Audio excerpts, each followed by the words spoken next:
Monster, itulah sebutan yang tepat untuk menggambarkan laptop yang akan Pichel review kali ini. Acer Predator Triton 500. Seperti apa detailnya? Let's check it out!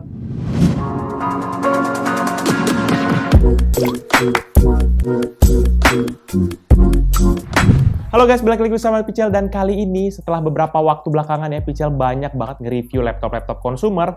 Nah, kali ini Pichel kedatangan nih sebuah laptop gaming yang speknya nggak main-main, yaitu Acer Predator Triton 500. Laptop yang bisa dibilang monster ini tuh hadir untuk memanjakan teman-teman, terutama para gamers yang membutuhkan peralatan tempur yang mumpuni tapi cukup portable untuk bisa dibawa-bawa. Spesifikasi laptop ini adalah sebagai berikut. Prosesor Intel Core i7-10875H, RAM 32GB DDR4, integrated GPU Intel UHD Graphic 1GB, discrete graphic yaitu dari GeForce RTX 2080 Super 8GB, storage SSD NVMe 1TB, dan kemudian layar IPS 15,6 inci 8 bit dengan resolusi Full HD dan juga refresh rate 300 Hz.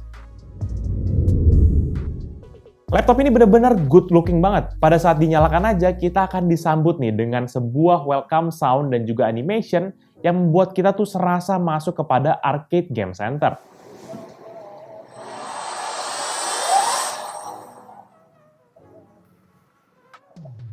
Desain laptop ini tuh tegas dan juga solid, namun juga tetap ringkas. Karena bodi laptop ini tuh dibalut dengan bahan metal yang disebut Acer sebagai Abyssal Black Metal, yang sudah pasti sangat kokoh namun ringan. Bobot laptop ini tuh hanya 2,14 kg, yang sudah pasti masih bisa dijinjing dengan satu tangan. Dan dimensi laptop ini sendiri adalah 35,9 x 25,5 cm dengan ketebalan hanya 1,8 cm.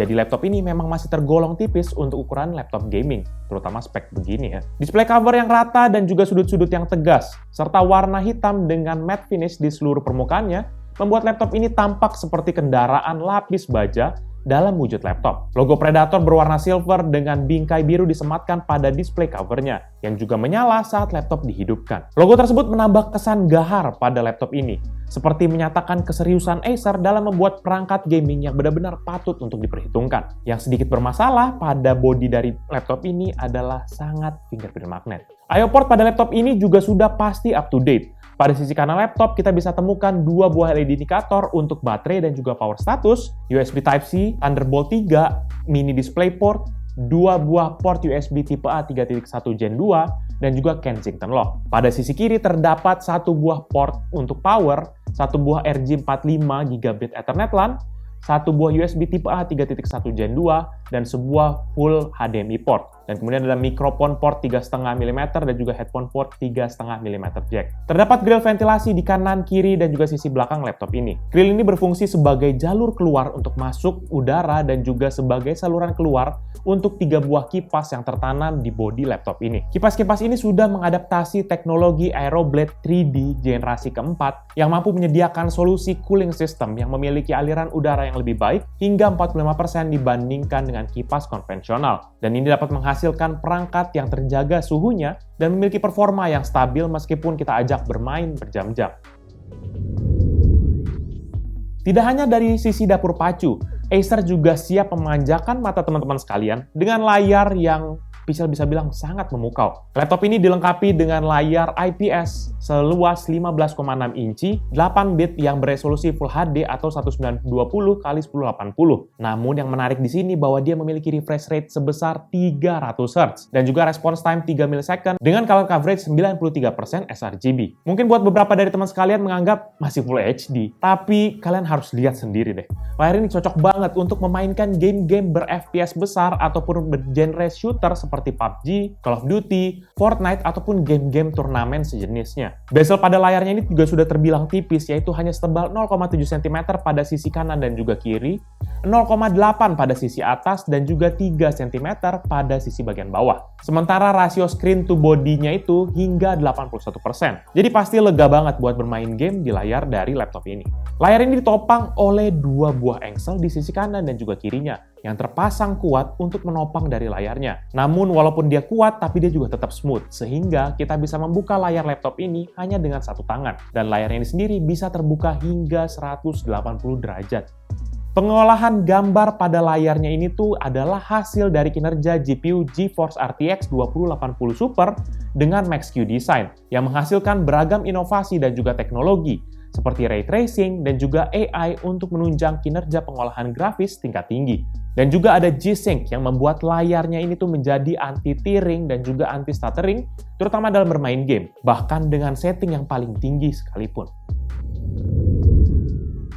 Buat teman-teman para gamers, pasti kalian udah pada tahu kan bahwa PC ataupun laptop gaming itu nggak akan lengkap ya tanpa adanya RGB keyboard pada laptop ini. Keyboard pada laptop ini memiliki pola RGB yang dapat diatur pada aplikasi Predator Sense dan memiliki 4 tingkat kecerahan yang bisa diatur dari tombol F7. Lebih canggihnya lagi, kita punya kebebasan untuk mengatur RGB dari masing-masing tombolnya. Dan juga kalau nggak mau ribet, ada beberapa template lampu RGB yang bisa dipilih yang bawaan dari laptop ini. Keyboard ini bukan hanya bagus dipandang, tetapi juga nyaman banget untuk digunakan. Keycap disknya ini cukup lebar dan juga key travel distance-nya ini juga masih nyaman banget dan berasa banget feedback-nya. Dengan laptop yang bernuansa gaming-centric begini, maka keyboard ini pun juga mendapat sentuhan berbeda pada tombol seperti W, A, S, dan D, dan juga ada tombol panah yang memudahkan kita dalam bermain game, terutama saat menggunakan keyboard. Sementara untuk touchpad-nya sendiri ini juga cukup lebar dengan ukuran sekitar 10,6 x 6,6 cm, yang dimana ini dibingkai dengan bahan metal gloss finish. Selebihnya nggak ada lagi yang spesial dari touchpad-nya. Laptop ini ditenagai oleh prosesor dari Intel Core i7-10875H Comet Lake yang memiliki fabrikasi sebesar 14 nanometer dan memiliki base frekuensi sebesar 2,3 GHz yang bisa mencapai turbo maksimum hingga 5,1 GHz, serta untuk TDP-nya sendiri sebesar 45 Watt. Laptop ini juga memiliki aplikasi bawaan bernama Predator Sense yang bisa diaktifkan dengan menekan dedicated button Predator pada bagian keyboard, terutama di sebelah kanan sini nih. Melalui aplikasi ini kita bisa melihat status dari Acer Predator Triton 500 dan juga bisa melakukan beragam pengaturan. Salah satunya adalah overclocking yang bisa menambah tenaga untuk kinerja dari laptop ini. Pada settingan standar bawaan pabrikannya, Pichel lakukan tes performa dengan serangkaian benchmark seperti biasa ya. Yang pertama yaitu Cinebench R20 dan Acer Predator Triton 500 ini berhasil mendapatkan skor sebesar 3.416. Berikut ini merupakan perbandingan dengan laptop dan PC yang Pichel pernah review.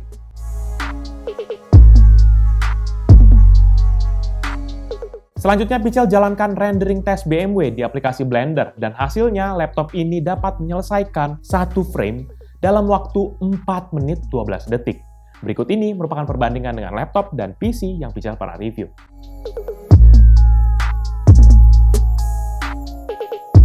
Selanjutnya, Pichel coba jalankan PC Mark 10 untuk melihat overall performa dari laptop ini, dan hasilnya adalah 8.660 untuk Essential, 7.891 untuk Productivity, dan 8.942 untuk Digital Content Creation. Secara rata-rata, laptop ini mendapatkan skor 6.083. Berikut ini merupakan perbandingan dengan laptop dan PC yang Pichel pernah review.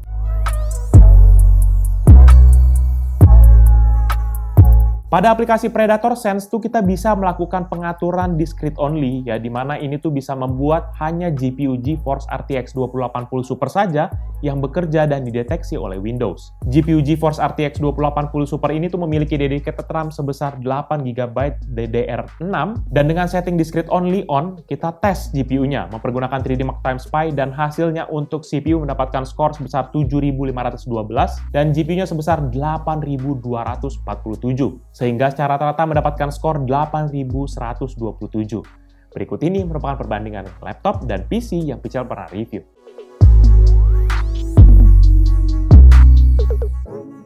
Selanjutnya kita langsung tes mempergunakan serangkaian game seperti biasa ya. Dan seperti saran dari teman-teman sekalian, Pichel kali ini memasukkan beberapa game e-sport, dan juga mengingat ini adalah laptop gaming, maka skor yang Pichel tampilkan ini adalah hasil settingan tertinggi untuk game-game tersebut. Yang pertama yaitu GTA 5 dengan resolusi Full HD dan juga setting very high. Frame rate rata-rata berada di 70,6 dengan maksimum 92,9 dan minimum 49,2 FPS. Untuk FIFA 19, dengan resolusi Full HD dan juga setting Ultra, frame rate rata-rata berada di 166,5 dengan maksimum 219,5 dan minimum 60,7 FPS. Untuk game PUBG Lite dengan resolusi Full HD dan juga setting Ultra, frame rate rata-rata berada di 181,4 dengan maksimum 217,8 dan minimum 137,8 FPS. Untuk game Need for Speed Heat dengan resolusi Full HD dan juga setting Ultra, frame rate rata-rata berada di 64,9 dengan maksimum 124,8 dan minimum 42,8 FPS. Untuk game CSGO dengan resolusi Full HD dan juga setting Very High, frame rate rata-rata berada di 218,2 dengan maksimum 302,9 dan minimum 164,3 FPS. Untuk game Valorant dengan resolusi Full HD dan juga setting High, frame rate rata-rata berada di 335,3 dengan maksimum 471,5 dan minimum 202,8 FPS. Untuk game Pro Evolution Soccer 2021 dengan resolusi Full HD dan juga setting High, frame rate rata-rata berada di 210 dengan maksimum 234,8 dan minimum 98,7 FPS. Untuk game The Sims 4 dengan resolusi Full HD dan juga setting Ultra, frame rate rata-rata berada di 157,1 dengan maksimum 171,2 dan minimum 68,9 FPS. Game terakhir yaitu Dota 2 dengan resolusi Full HD dan juga setting Best Looking atau Ultra, frame rate rata-rata berada di 116,7 dengan maksimum 120,8 dan minimum 100,5 FPS. Untuk final test, Pichel jalankan Adobe Premiere mempergunakan Pichel Premiere Benchmark dan hasilnya laptop ini berhasil merender project 15 klip 4K dengan format H264 dan juga preset high quality 4K dalam waktu 7 menit 59 detik. Berikut ini merupakan perbandingan dengan laptop dan PC yang Pichel pernah review.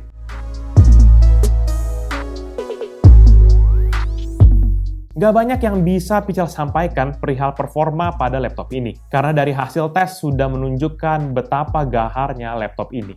Untuk beberapa game yang tidak membutuhkan requirement spek yang cukup tinggi, jelas berasa banget akan impact-nya, terutama dengan adanya layar 300Hz. Ini akan bermanfaat banget nih, terutama buat kita yang sangat-sangat spesifik pada game turnamen, seperti CSGO, Valorant, Dota 2, dan juga game-game sejenisnya lah. Jadi ya, sebanding banget ya dengan speknya sebenarnya.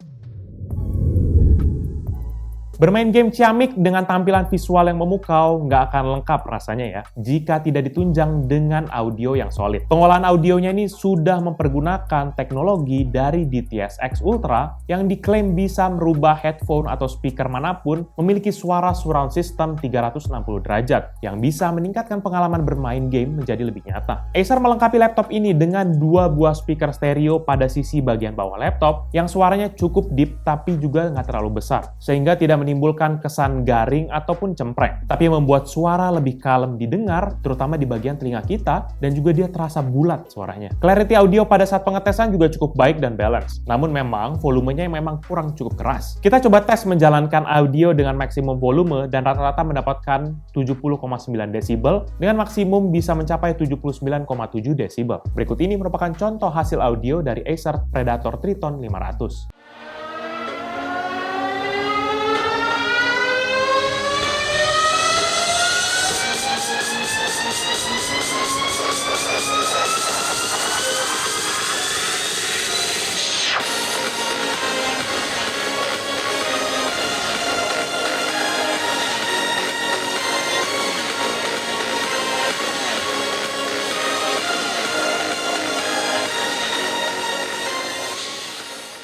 Untuk webcam, sepertinya Acer tidak terlalu memperhatikan sektor ini, karena kamera pada laptop ini tuh hanya beresolusi 0,9 megapiksel untuk foto dan juga 720p 30 fps untuk perekaman video. Berikut ini merupakan contoh hasil webcam dari Acer Predator Triton 500. Ini dia merupakan hasil webcam dari laptop Acer Triton 500. Ini dalam setting paling tingginya yaitu HD atau 1280x720 dengan 30 fps. Ini agak sedikit kesannya gelap ya.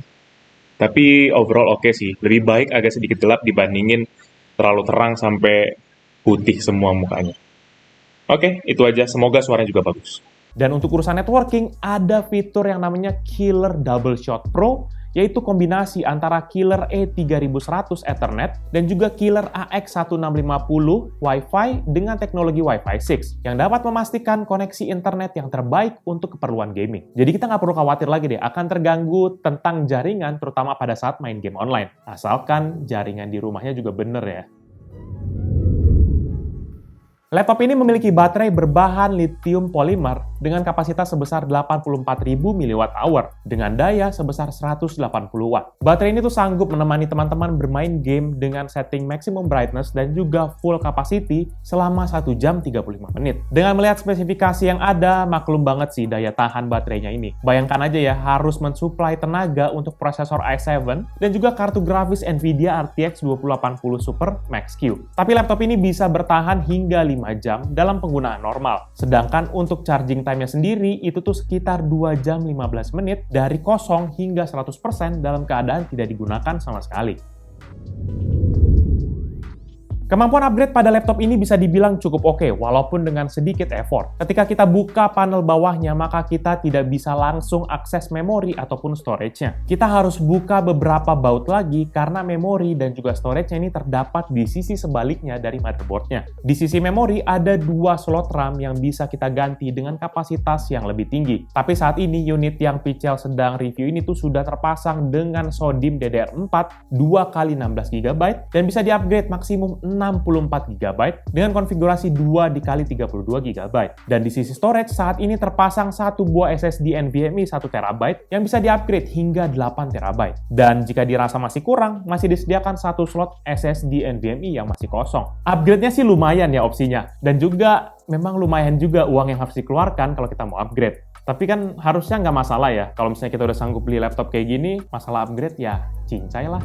Overall, menurut pendapat pribadi Pichel, laptop Acer Predator Triton 500 ini adalah laptop gaming on the go layaknya mobile gaming. Dengan bobot sekitar 2 kg dan juga ketebalan kurang dari 2 cm, Acer bermaksud menjadikan laptop ini sebagai gadget gaming yang bisa dipakai siapa saja, di mana saja, dan kapan saja, asalkan ada uangnya. Dengan desain yang menawan ditambah lagi dengan mesin penggerak yang sangat mumpuni, Pichel bisa bilang kalau laptop ini adalah untuk kalian para gamer seriusan yang tidak hanya mencari style tapi juga mesin tempur yang bisa diajak berperang di medan tempur yang berat sekalipun. Layar dengan refresh rate 300 Hz dan juga fitur G-Sync benar-benar memanjakan mata. Buat kita yang terbiasa melihat monitor yang refresh rate-nya di bawah 100 Hz, kayak 60 gitu ya, pasti akan mendapatkan pengalaman yang baru deh dengan layar laptop ini. Segala pergerakan dari layar monitor ini menjadi halus dan juga tampak nyata. Pichel aja menikmati cuma geser-geser para Explorer aja dengan 300 Hz. Laptop yang Pichel review kali ini tuh dibanderol dengan harga 59.999.000, namun ada varian lain dengan konfigurasi seperti CPU, GPU, storage, jenis layar, dan juga RAM yang lebih rendah, mulai dari 30 jutaan saja. Paling itu aja review dari Pichel kali ini terkait dengan laptop Acer Predator Triton 500. Buat kalian berminat dengan produk ini atau mau cek produknya, bisa cek di description yang Pichel akan cantumkan di bawah ini. Dan buat kalian yang sudah menonton dan juga suka akan video ini, pastikan kalian hit like dan juga kalian share kepada teman-teman kalian. Tapi kalau kalian nggak suka, kalian bisa langsung dislike aja videonya. Kalian juga bisa pertimbangkan untuk subscribe kepada channel Pichel agar bisa mendapatkan informasi mengenai video-video dari Pichel berikutnya. Dan jangan lupa kunjungi sosial media kita, yaitu Facebook, Twitter, dan juga Instagram ya. Jadi itu dia video dari Pichel kali ini. Thank you guys for watching. I'll see you in the next video. Bye-bye!